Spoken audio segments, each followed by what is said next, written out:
तो hello dear students, आप सब कैसे हैं? आई थिंक आप लोग बहुत अच्छा हैं। आप लोग ये भी जानते हैं कि मैं कुछ ना कुछ आपको पढ़ाता हूँ। थोड़ी सी सर्दी हो चुकी है तो वोकल खराब हो चुका है। मैं आज जो पढ़ा रहा हूँ, आप लोगों ने पढ़ा होगा जो लीनियर प्रोग्रामिंग प्रॉब्लम है उसको कैसे हल किया जाता है।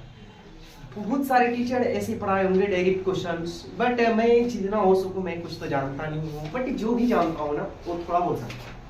अगर आपको वीडियो ये देख लेते हैं तो बेसिक वीडियो है और बेसिक में भी ये क्वेश्चंस आपको बना देते हैं। बहुत प्रकार के लंबे लंबे इसमें क्वेश्चंस होते हैं, बट एग्जाम तो बहुत सिंपली एकदम बेसिक से क्वेश्चन उठा लेता है। ठीक है दोस्तों, इसमें क्या होता था कि हम लोग 10th क्लास में भी ग्राफ पढ़े थे। वही चीज का नाम है ग्राफ, जो कि चैप्टर का नाम हो जाता है दोस्तों, आप लोगों ने पढ़ा होगा, चैप्टर का नाम हो जाता है रेखीय प्रक्रमण। रेखीय प्रक्रमण दोस्तों, रेखीय का मतलब होता है लाइनर यानी लीनियर। ठीक है, रेखा समझ गए कैसे? एक रेखा। तो दोस्तों ग्राफ में तो रेखाएं खींची जाती है। मैं आपको ये बता दूं कि दोस्तों ये जो समीकरण दिए गए थे, इस समीकरण रैखिक सिंपल समीकरण, साधारण समीकरण नहीं, इसको आप लोग हल्का में ना लें। इस चीज को प्रतिबंध कहा जाता है, क्योंकि ये प्रतिबंध के ही रूप में है। प्रतिबंध का मतलब क्या होता है? रोक लगाना। रोक लगाया गया है इस समीकरण में कि ये क्या है क्या नहीं, ये गजी भैया। तो आपको पहले इस चिन्ह को पढ़ना जरूरी है और इस चिन्ह का मतलब समझना जरूरी है कि इसका मतलब क्या होता है। ठीक है, मेरी बात समझो स्टूडेंट्स। इसको हम लोग लीनियर प्रोग्रामिंग प्रॉब्लम को हम लोग क्या है एलपीपी बोल सकते हैं। जी हाँ दोस्तों, बोल सकते हैं। यानी ऐसे सवाल को एलपीपी बोलते हैं और एलपीपी को हल करना छोटा मोटा बात नहीं होता है दोस्तों 12th क्लास में, है ना। तो जो आईएससी की तैयारी कर रहे हैं 12th क्लास वाले में एलपीपी जो हल करते हैं उनका 5 मार्क्स एकदम है। दोस्तों मैं आपको बेसिक के साथ लेकर चलता हूँ। ठीक है, ये वीडियो आपको बहुत मजेदार होने वाला है। अच्छा मैं एक बात बताऊं कि ये जो मान लो एक लड़का है, ठीक है, समझना है, अगर आपको समझ में आती है तो बहुत ही मस्त है। और ये बहुत जवान व्यक्ति है बेचारा, है कि ना? ओके हाँ, मैंने समझाया। अगर इन दोनों में लड़ाई होगी तो पता चलेगा कि कौन जीतेगा। तो आप लोगों का 90% या 99% जवाब आपका ये होगा कि बड़ा वाला जीतेगा, क्योंकि छोटे वाले को मारेगा। हाँ या नहीं? गुड, बिल्कुल। तो दोस्तों ये छोटा वाला इसको मारेगा तो ऐसे मारना, नोकी से छेद देना, नोकी से छेद देना, यानी बड़े वाला छोटे वाले को छेद सकता है। हाँ या नहीं? ओके बिल्कुल। लेकिन दोस्तों कभी कभी ऐसा तो भी होगा ना कि छोटे वाला भी मार सकता है। हाँ या नहीं? तो बोलोगे कि नहीं, ये तो संभव नहीं है। ठीक है, अगर ये संभव नहीं है तो ये तो संभव हो सकता है कि हो सकता है कि मान लो बड़ा वाला तो मार दिया, छोटे वाला नहीं मार सकता है। क्या कभी बराबरी कर सकता है? जैसे उन्होंने बोला 4 फट वो भी मारा, वो जोर जोर से मारा, लेकिन ये धीरे धीरे से मारा है। हाँ या नहीं? बोलोगे हाँ यस। तो दोस्तों बराबरी करने का मतलब होता है कि अगर ऐसे चिन्ह दे दो ना तब बराबरी भी कर सकता है, बराबर भी है। और बराबर का मतलब आप लोगों ने पढ़ा था 10th में ये। हाँ या ना? गुड दोस्तों, आपको समझ में आया आपका इन चिन्हों के बारे में। तो दोस्तों एक काम करें, तो ये बड़ा है तो इस क्वेश्चंस में अगर मैं बात कर लूं, ठीक है, इस क्वेश्चंस में मैं बात कर लूं कि ये क्या, ये जो समीकरण है 40 से क्या है, बड़ा है? तो कहोगे कि हाँ। क्या बराबर भी है? तो कहोगे कि हाँ दोनों है। तो दोस्तों इधर की साइड को LHS बोलते हैं। क्या बोलते हैं? LHS। और इधर की साइड को RHS बोलते हैं, क्योंकि क्वेश्चंस को समझना ही इंपॉर्टेंट बात आती है दोस्तों। ठीक है, ओके।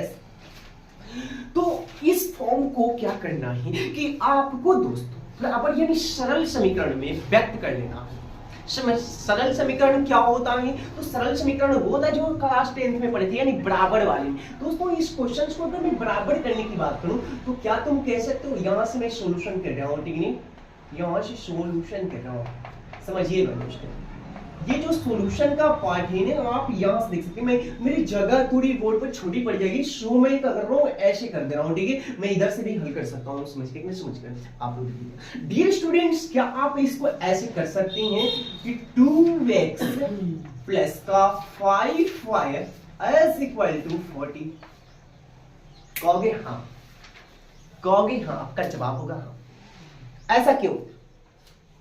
ऐसा दोस्तों इसलिए कि आपको अभी मैंने समझाया कि ये समीकरण बड़ा है या बराबर भी है। इसका मतलब बराबर है तो बराबर करना पड़ेगा, क्योंकि बराबर करते हैं तो आपका एक सरल समीकरण प्राप्त होता है। क्या होता है, एकदम सरल। तो सरल समीकरण से आपका x का मान और y का मान, हाँ दोस्तों बने रहे वीडियो में, x और y का मान 10 क्लास नहीं है यार कि खोजते थे, ये 12th क्लास है, 10 क्लास वाली नहीं है, ये x की मान y की मान देखते क्वेश्चंस के आंसर बताने वाले हो, देखते। तो वो कैसे भैया, मेरे बात समझो, क्या आपने समझा? बिल्कुल हाँ कहा, बिल्कुल। दोस्तों इसका मतलब क्या होता है, मैं कह रहा हूं कि अगर आप एक ग्राफ खींच रहे हैं तो बोलो हाँ यार वाई एक्स तो लेते ही लेते हैं, तो वही है वाई एक्स इक्वल टू 0, यानी वाई एक्स, क्योंकि 0 का मतलब होता है डिग बढ़ना नहीं है, कुछ आगे जाना नहीं है, सिंबल वाई एक्स। अब 1 2 कितना जाना है अभी गया नहीं दोस्तों, ये मैंने समझा रखा कि बड़ा है, बड़ा का मतलब छोटा का मतलब, ये और समझा रहा हूं दोस्तों। ये x का मान क्या होता है वो तो समझ लो, x का मान मतलब होता है दोस्तों x एक्स। अगर ये नहीं रहे दोनों तो क्या ग्राफ खींच पाओगे? आपका आंसर होगा नहीं, आपका आंसर होगा नहीं, हम लोग खींच नहीं पाएंगे।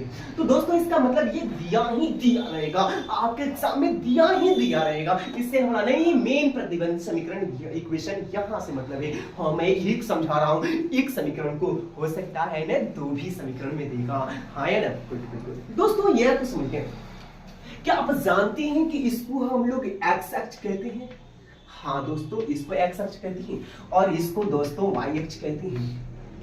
और आप लोग जानते हैं कि जब भी एग्जाम होता है ना 2 महीना 3 महीना जब बच जाते हैं बच्चों, तो मैं 12th क्लास का मैथमेटिक्स एकदम बिल्कुल समझाता हूँ और डालता भी हूँ। ओके, तो क्या आप बता सकते हैं इस बिंदु को जो कोऑर्डिनेट का होता है, इसका कोऑर्डिनेट जो होता है वो क्या होता है दोस्तों? मूल बिंदु क्या होती है? तो 0 0 होती है। हाँ क्यों पता है? क्योंकि x पर आपने एक भी पॉइंट को आगे नहीं बढ़ाया और y पॉइंट को y पर भी नहीं बढ़ाया। हाँ दोस्तों बिल्कुल।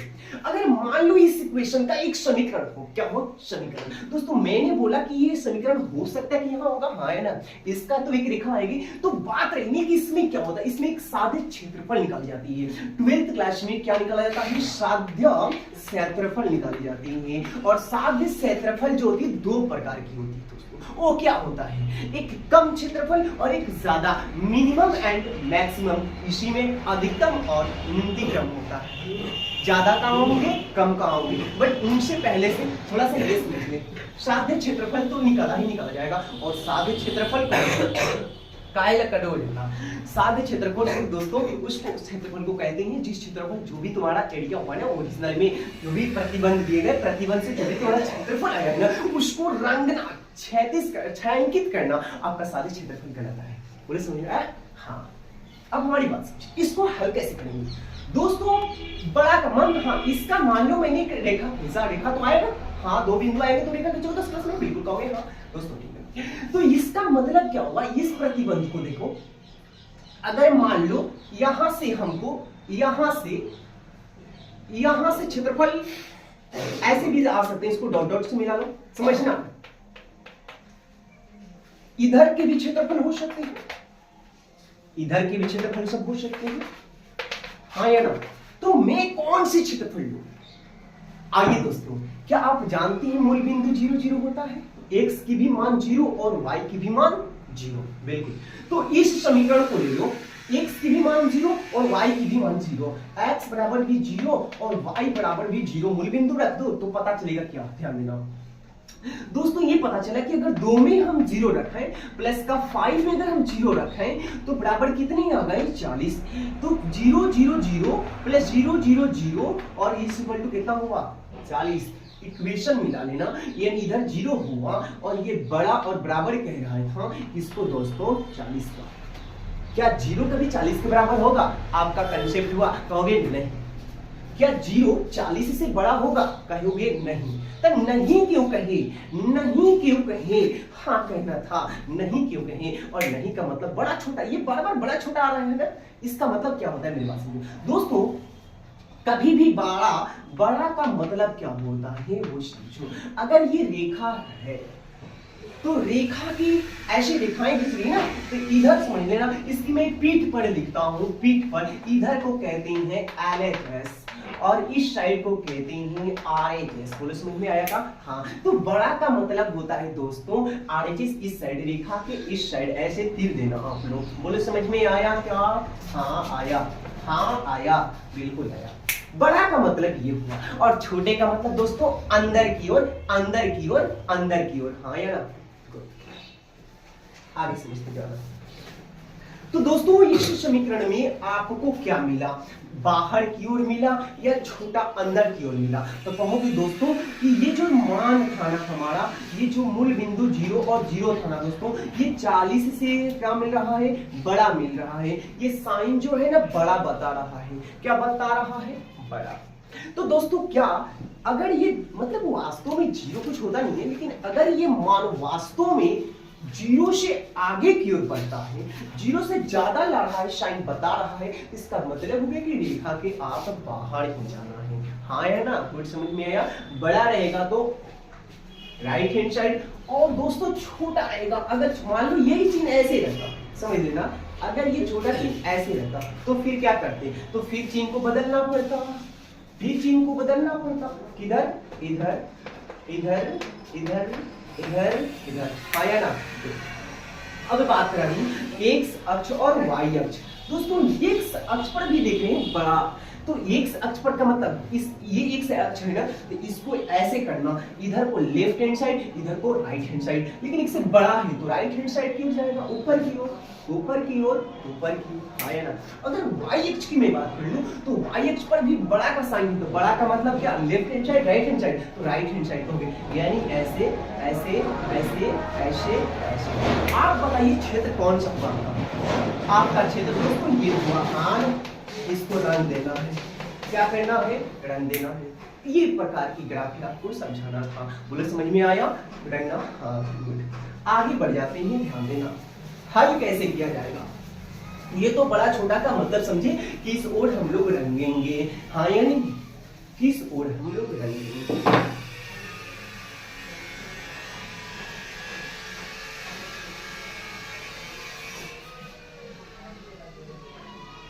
कंप्लीट, आगे दोस्तों इसको हल करने का तरीका एक है कि लास्ट में जो इक्वेशन है, लास्ट में जो बराबर है, उसको किसी भी तरह से एक लाना है, क्या लाना है, एक, गुड। तो दोस्तों हल करने का तरीका होगा, एक आएगा कब, जब इसमें 40 से भागा देंगे तब, यानी जो जितना यहाँ रहता है उसी से भागा देते हैं इक्वेशन में। आइए दोस्तों अगर मैं इसको कर लूं 2x अपॉन का 40 और प्लस का 5y इक्वल टू का 40, ये दो दोस्तों का 40 बराबर का करेंगे 40, कटाने आता है 2 से 20, यानी x इक्वल टू 20 प्लस का 5 की 40, y इक्वल टू 8 बार में कट गया, तो हाँ है ना, गुड। और ये दोस्तों कितना हुआ, अब ये क्या होती है, ये x की मान होती है और ये y की मान होती है, और बिंदु आपको लिखने आता है, बिंदु लिखने आता, लिख लो ऐसे। चलो अब रहेंगे हम लोग, सारणी लिख लें यहां से, ऐसे कर लीजिएगा, ऐसे कर लीजिएगा ताकि आपको ग्राफ खींचना जाए। इधर x और इधर y, x पर 20 लेकिन यहाँ y पर 0, ओके। यहाँ देख लो y पर 8, तो y पर 8 और x पर क्या, यहाँ तो 0, सारणी बन गई ग्राफ का। लेकिन साधे क्षेत्रफल निकाली जाती है, मैक्सिमम और मिनिमम, न्यूनतम क्रम और अधिकतम क्रम। दोस्तों वो क्या होता है, आइए चलते हैं, पहले इसका ग्राफ बना लो। अब तो इजी हो गया, ऐसे ही हम लोग खींच लेंगे, ठीक है, और ऐसे खींच लेंगे, ठीक है। चलो चलो चलो, अच्छा कई के मान ले, यहाँ 20 तक चल रहे हैं, मैं 2 का मान लेता हूँ, चाहे 4 का मान लेता हूँ, ठीक है। आगे यहाँ से मैंने माना 4, तो यहाँ माना मैंने 8, और यहाँ 12, और यहाँ 16, और यहाँ मैंने माना 20। बोलो हाँ है ना, यहाँ भी मैं 4, आपका ग्राफ में मिलेगा 8, 12, 16, 18, और ये पर दोस्तों 20। अब ग्राफ खींचने में क्या लिखा है, कुछ नहीं, मैंने जो बेसिक था ना कुछ बताया, अभी बहुत सारे बेसिक आती है इसमें, बहुत सारे, बट ऑनलाइन पढ़ाने में। तो दोस्तों यहाँ तक तो समझिए ही समझे थे। तो जो ये रेखाएं खींची जाती है, अब यह इस रेखाओं को देख लो कि ऊपर की ओर होगा कि छोटा की ओर, तो दोस्तों अंदर की ओर होगा, बाहर की ओर होगा। तो आपका जवाब जो है ना वही है कि भैया बाहर की ओर करें, क्यों, क्योंकि ये साइन जो है ना वो बड़ा वाली चीज है। बताओ यहाँ तक थोड़ी सी लाइन कट चुकी थी 100 वीडियो की दिक्कत हुई थी, आगे आते हैं। दोस्तों ये अंदर की ओर होगी कि बाहर की ओर, तो ये साइन जो है बड़ा वाला है, तो मैं बाहर की ओर करता हूँ। चलो ये लाइनें, ये लाइनें, मतलब ये ऐसे ऐसे कर देना, हो गया काम तुम्हारा। चलो, यानी ये जो y अक्ष है और x अक्ष, इस चीज को जगह को छोड़कर है सब तुम्हारा ही जगह है। इधर मैं इसको बात कर लूं कि y एक चक्री यहाँ है तो सारा ये तुम्हारा जगह किसका है, ये सब तुम्हारा जगह है, मालूम चल गया। तो दोस्तों इस प्रकार से इसका इक्वेशन था, लेकिन अगर यही साइन उल्टी रहती तो मैं अंदर क्यों रख देता, हाँ या ना। ओके दोस्तों, अगर मैं बताऊं कि इस पर अधिकतम मान, ये जो साधे क्षेत्रफल हुआ इसका एक जेड से हम लोग सूचित करते हैं और इसी इक्वेशन को ले लेते हैं, ये वाली ध्यान देना, इस पर चेक करना है। या एग्जाम में आपके दो समीकरण देंगे तो बोलेंगे कि इस समीकरण पर या उस समीकरण पर जेड का मान समीकरण, मान लिया मैंने रखा कि ये 2x है और प्लस का 5y है और इस इक्वल टू 40 पे मैं मान लेता हूँ, क्योंकि आपको एक सरल समीकरण बनाना है उसी पर। ये लाइनें समझ में आई थी ना, बस ये करना है x और y का मान निकल जाएगा दोस्तों, चाहे आप 10th में पढ़ते हो चाहे 12th क्लास में पढ़ते हो। मैं बता रहा हूँ आइए किस बिंदु पर मैं चलूं, तो दोस्तों मैं चल रहा हूँ कि x बराबर 20 पर चल रहा हूँ, x बराबर 20 पर, यानी बिंदु A पर, हाँ या ना। दो भी आपसे ये बिंदु हम A पर चल रहे हैं, A पर अगर मैं बात कर लूं तो x A पर, बिंदु A पर मैं कह रहा हूं बिंदु A पर, चाहे ऐसे भी कर सकते हो, जेड का ये मान है और इधर ऐसे करके इधर बिंदु का मान है, क्या है, इधर बिंदु का मान है, ठीक है, ऐसे भी कर सकते हो, कोई दिक्कत आपको नहीं है। इसमें ये निकालना बहुत ईजी होता है। मैंने बोला इसका, मैंने बोला A बराबर कौन सी पर, तो भैया a बराबर 20,0 पर, 20,0 पर मैं चेक कर रहा हूँ मान कितना आ रहा है। आइए समीकरण को हल कर लेते हैं। z इज इक्वल टू 2 है x का मान कितना है, 20 है तो 20 रख दो, प्लस का 5 है तो 5 है, y का मान कितना है, 0 है और x बराबर का 40, हाँ या ना।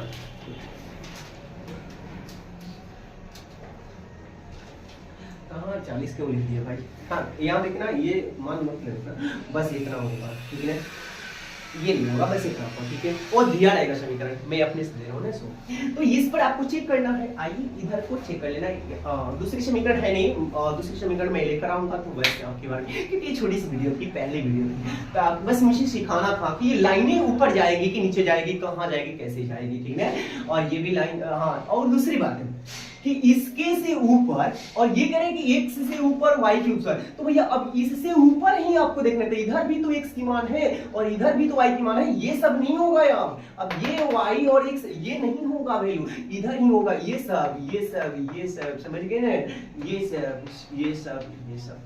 दोस्तों अब आपको समझ में आया होगा। अगर वीडियो आपको अच्छी लगी हो तो वीडियो पक्का 5 आदमी के पास शेयर जरूर कर देना। अगर 5 आदमी के पास शेयर कर देते हो ना तो मैं समझ जाऊंगा कि आपको वीडियो ये अच्छा लगा होगा, और अच्छा लगा है तो मैं दूसरे वीडियो लाऊंगा और इसमें क्वेश्चन से हैं एलपीपी का जो क्वेश्चन है, बहुत लंबे लंबे क्वेश्चन है, मैं उसको भी समझाऊंगा, ठीक है। दूसरी क्वेश्चन को अपलोड तुरंत करूंगा। यहाँ देखना है इस बिंदु पर कितना आया भैया, तो 0, इस पर देख लो कितना आया, 20 दोनों 40, ये तो 0 हो गया, यानी 40 ही आया, क्या आया, 40 में आया। मैं अगर बी पर चेक करूं, जय को बिंदु तुम्हें मिले जय को, क्योंकि 2 समीकरण 3 समीकरण 4 समीकरण कैसे समीकरण है, लेकिन 2 ही आएगा 3 आएगा, ऐसे जानेंगे दोस्तों। मेरे बात समझो,